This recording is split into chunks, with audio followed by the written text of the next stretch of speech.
இப்போ நம்ம kinematics the science of motion chapter 2 physics class 11 state board பார்க்கலாமா? First நம்ம ஒரு ஷார்ட் இன்ட்ரோ மாதிரி பார்த்தோம்னா, மெக்கானிக்ஸ் அப்படின்னா study of forces and motion. So mechanics வந்து 2 டைப்ஸாக நம்மளுக்கு டிவைட் ஆகுது, ஸ்டாட்டிக்ஸ் அண்ட் டைனமேட்டிக்ஸ் அப்படின்னு சொல்லலாம்.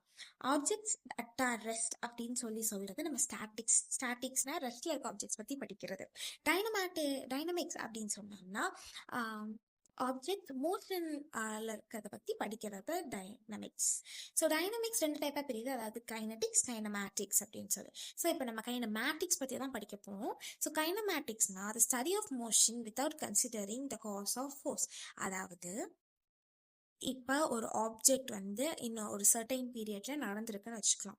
இப்போ நம்ம ஒரு பாலை கிக் பண்ணுறோம். ஒரு பாலை கிக் பண்ணும்போது நம்ம வந்து கிக் பண்ணுறோம், அந்த ஒரு ஃபோர்ஸ் கொடுத்தாதான் அந்த ஸ்டாண்டிங் ரெஸ்ட்ல இருக்க பால் வந்து மூவ் ஆகுது. ஆனால் கைனமேட்டிக்ஸ்ல வந்து மூவ் ஆகிற பால் மட்டும்தான் எடுத்துப்போமே தவிர நம்ம கிக் பண்ணுறக்கு, அதாவது நம்ம கொடுக்குற ஃபோர்ஸ் வந்து கணக்கில் வராது, அதை வந்து கன்சிடர் பண்ண மாட்டோம். ஸோ ஃபோர்ஸ் இல்லாமல் மோஷனை மட்டும் படிக்கிறது தான் கைனமேட்டிக்ஸ் அப்படின்னு சொல்லுவாங்க. இதோட க்ரீக் வேர்ட்லேருந்து வந்தது கைனமேட்டிக்ஸ். கைன்மா அப்படின்னு சொல்லி ஒரு வேர்ட்லேருந்து வந்திருக்கு, அதுக்கு மீனிங் மோஷன். ஸோ நெக்ஸ்ட் இப்போ வந்து மோஷன் இஸ் ஆல்வேஸ் ரிலேட்டிவ். அதாவது ஃபர்ஸ்ட் நம்ம ஃப்ரேம் ஆஃப் ரெஃபரன்ஸ் என்னன்னு பார்த்தலாம், அப்போ நம்மளுக்கு பாயிண்ட் மாஸ் அதெல்லாமே புரியும். ஸோ ஃபர்ஸ்ட் வந்து இந்த மாதிரி நிறைய மோஷன் கான்செப்ட்ஸ்லாம் படிக்கும் போது நம்மளுக்கு வந்து ரொம்ப டீட்டெயில்டாக படிக்கணும். ஃப்ரேம் ஆஃப் ரெஃபரன்ஸ் அப்படின்னா a coordinate system used to describe the position of an object. அதாவது இப்போ ஒரு கோஆர்டினேட் சிஸ்டம்ல பொசிஷன் ஆஃப் அன் ஆப்ஜெக்ட் வந்து எங்கே இருக்குது அப்படிங்கிறதுனா நம்ம கோஆர்டினேட் சிஸ்டமில் பிளாட் பண்ணுவோம். அந்த பிளாட்டிங் வந்து கார்ட்டீசியன் கோஆர்டினேட் சிஸ்டம் அப்படின்னு சொல்லுவாங்க. யூஸ்வலி 3 கோஆர்டினேட் இருக்கு, அதாவது X coordinate, Y coordinate, Z coordinate அப்படின்னு சொல்லி 3 இருக்கு. ஸோ இந்த 3 வந்து நம்ம எப்படி எடுத்துப்போம்னா ரைட் ஹேண்டட் கார்ட்டீசியன் சிஸ்டம் தான் யூஸ்வலாக யூஸ் பண்ணுவோம். அது என்ன ரைட் ஹேண்டட் கார்டியேஷன் சிஸ்டம் அப்படின்னு சொல்லி நம்ம கேட்டோம்னா, இப்போ வந்து எக்ஸ் ஒய் அண்ட் ஜெட், அதாவது அந்த 3ம் ஆன்டி கிளாக் வைஸ் டைரக்ஷன்ல ட்ரா பண்ணா அது வந்து ரைட் ஹேண்டட் கார்ட்டீசியன் சிஸ்டம். நிறைய கார்ட்டீசியன் சிஸ்டம்ஸ் இருக்கிறனால நம்ம வந்து யூஸ்வலாக இப்போதைக்கு ரைட் ஹேண்டட்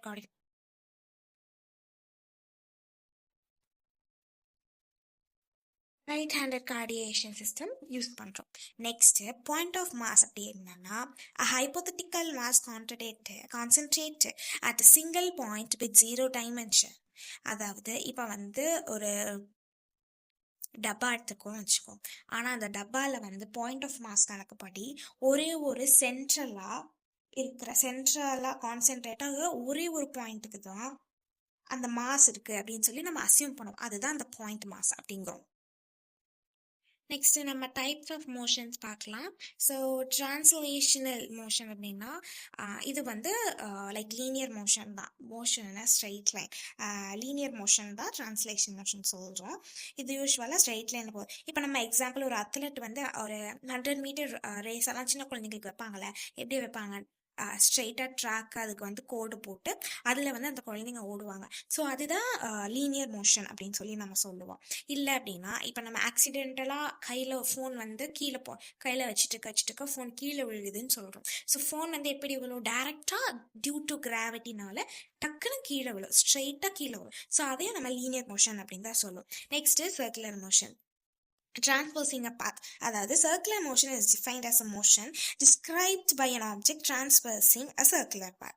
அதாவது இப்போ ஒரு சர்க்குலர் பாத் இருக்குன்னு வச்சுக்கோம். நம்ம வந்து ஒலிம்பிக் கேம்ஸ்லலாம் பார்த்தோம்னா அந்த பேட்டர்ன் பாஸ் பண்ணுற கேம்ஸ் எல்லாம் வந்து அவங்க சர்க்குலராக தான் ஓடுவாங்க. ஸோ அதுவும் சர்க்குலர் மோஷன் சொல்லலாம். இல்லை இப்போ ஒரு த்ரெட்ல வந்து ஸ்டோன் கட்டி விட்டுட்டு நம்ம வந்து ப்ரோல் பண்ணும்போது அதுவும் சர்க்குலர் மோஷன் அப்படின்னு சொல்லலாம். சேட்டிலைட் வந்து நம்ம ஏர்த்தை சுற்றி வருதுல்ல, அதுவும் சர்க்குலர் மோஷன். இதெல்லாம் examples of circular motion. Next வந்து நம்ம ரொட்டேஷனல் மோஷன் பார்க்கலாம். ஸோ ரொட்டேஷனல் மோஷன் வந்து இப்போ நம்மளுக்கு is any object moves in a rotational motion about an axis, இதுதான் வந்து ரொட்டேஷனல் மோஷன் அப்படின்னு சொல்லி சொல்கிறாங்க. ஸோ என்னன்னா, இப்போ நம்ம ஏர்த் வந்து ஒரு சர்டன் ஆர்பிட்டை சுற்றுது, அதுவும் மட்டும் சுற்றுறது இல்லாமல் தன்னைத்தானே சுற்றுது. ஸோ அதுதான் ரொட்டேஷனல். இப்போ வந்து பம்பரம் இருக்குல்ல, பம்பரம் வந்து ஒரே இதில் வந்து சுத்தாது, லைக் சுற்றி தான் சுற்றும், பட் ஆல்சோ அது தன்னைத்தானேவும் சுற்றும். ஸோ அதுதான் ரொட்டேஷனல். நெக்ஸ்ட் வந்து ஆக்சிலேட்டரி மோஷன் வந்து வைப்ரேட்டரி மோஷன் அப்படின்னு சொல்லலாம். ஸோ இதுக்கோட மெயின் ஃபார்ம் என்னன்னா டோ அண்ட் ஃப்ரோ வைப்ரேட்டரி மோஷன், லைக் ஸ்விங் காட்டுறது, கிட்டார் வாசிக்கிறது, அந்த ஸ்ட்ரிங்ஸ் எல்லாம் மூவ் பண்ணுறது எல்லாமே வைப்ரேட்டரி மோஷன் இல்லைன்னா ஆக்சிலேட்டரி மோஷன் அப்படின்னு சொல்லலாம். Next random. ஸோ இது வந்து நிறையா இருக்கு. ஸோ எப்ளிக்கல், ஹெலிக்கல், அதனால அந்த மாதிரி நிறையா இருக்கு. ஸோ இது வந்து நிறைய மூமெண்ட்ஸ். நெக்ஸ்ட் பார்த்தோம்னா இப்போ நம்ம 1 டைமென்ஷன், 2 டைமென்ஷன், 3 டைமென்ஷன் பார்ப்போம். அப்படின்னா இப்போ ஃபஸ்ட்டு 1 டைமென்ஷன் என்னன்னா இந்த லீனியர் மோஷன், அதாவது டிரான்ஸ்லேட்டரி மோஷன் இருக்குல்ல, இந்த மாதிரி ஸ்ட்ரைட்டாக போகுது, அது வந்து 1 டைமென்ஷன். கர்வ் ப்ராசஸில் போகிறது, லைக் கர்வில் போகிறது அப்படின்றதெல்லாம் வந்து 2 டைமென்ஷனல் அப்படி சொல்லலாம்.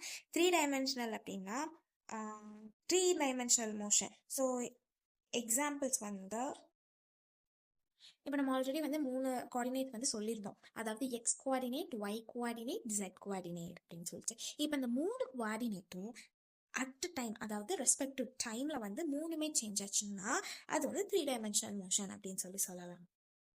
இப்போ வந்து ஒரு பேர்ட் வந்து ஃப்ளை பண்ணணும்னு வச்சுக்கலாம், அது வந்து ஸ்ட்ரைட்டாக போகும் இல்லை கர்வ்லேயே போகும்னு சொல்ல முடியுமா? முடியாது. ஏன்னா அது ஸ்ட்ரைட்டாக போகும், கர்வாக போகும், வளைஞ்சு கூட போகும். ஸோ அது எப்படி வேணால் போகும். நம்ம வந்து கைட் எடுத்துக்கலாம். ஸோ கைட் வந்து இப்போ காற்றுக்கு வந்து லைக் ஒரே டைரெக்ஷன்லையோ இல்லை ஒரே மாதிரியா வந்து காற்றுல பறக்குது இல்லை.